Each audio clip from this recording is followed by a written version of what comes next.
Salam mga langga, mga mamshis, mga dalagas, mga friends, mga manoy, mga manay. So kung nakita nyo guys yung 2 videos ko, sinabi ko doon syempre na yun na nga, meron akong hypertension. So I don't know yet kasi wala pa naman akong history ng hypertension except lang nung nag-pills ako nung 2011 nung hindi pa ako nanganak kay Bunso. So gawa siguro yun ng pills. So, hininto ko yun, nabuntis ako kay Bunso. So, yun lang. So, hindi naman ako nagtitake ng mga any medicine ang about na high blood pressure. So, kahapon, Sunday, day off ko sana. So, may sumasakit sa bandang, ko guys, sa may bandang puson ko. Sa baba, lower abdomen. So, akala ko kung ano na, syempre, delikado yung mga ganyan, lalo na sa edad kong 40 plus na, malapit na mag-50. So, pumunta ako sa clinic, malapit sa amin. So, nagpa-check up ako. So, imbis na ang doktora, makapokus sa puson ko, nung inano niya yung high blood pressure ko, chinek niya, mataas, 175 over, magkano ba yan? Yung pinost ko, 113 ba yun? So sabi niya, pumunta ka sa Mubarak, yung malaking hospital dito, ililipat kita, pero mag-take ka muna ng tablet.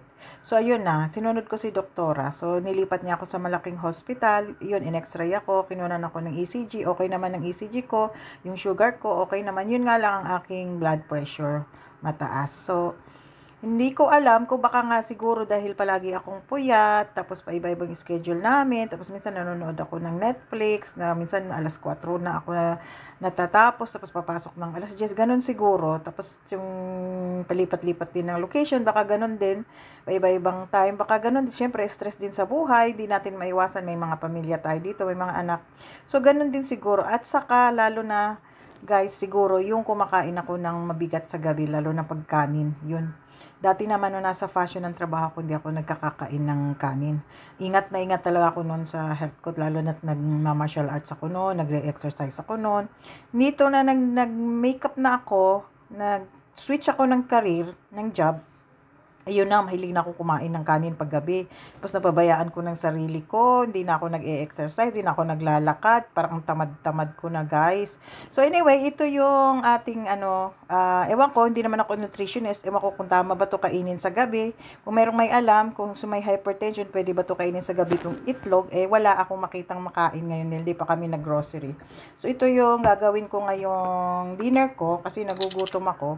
Ito, lalagyan ko siya, boiled egg, may olive oil. So, hindi ko na to nilagyan guys ng salt kasi medyo salty na yung olive oil natin. So, lalagyan ko na lang siya ng olive oil. Salty na pala yung olive. So, lalagyan ko na lang siya ng olive oil. Ayan.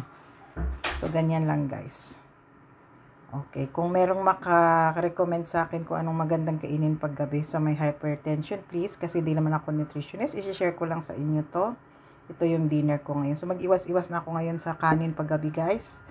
And guys, mahilig sana ako magsawsaw ng boiled egg sa may hot sauce. Yung parang tabasco sa atin. So, no, buti na lang, palitan ko na lang nitong sili. Mas maigi pa siguro to. So, paano guys? I-share ko lang muna sa inyo itong aking dinner. Ewan ko kung pwede ba to tuwing gabi kainin, pero hindi yata. Kahapon, hindi ako kumain ng itlog kahapon. Kasi parang nabasa ko sa Google. Pero hindi naman daw palagiin pagkain ng itlog. Ewan ko lang. Let's see, sa mga expert dyan, comment lang po kung merong makapag-advise sa akin. So, that's it for today, guys. Ingat-ingat po tayo sa sarili natin, lalo na may mga anak pa tayo nangangailangan sa ating pagmamahal. Thank you for watching, guys. Till next!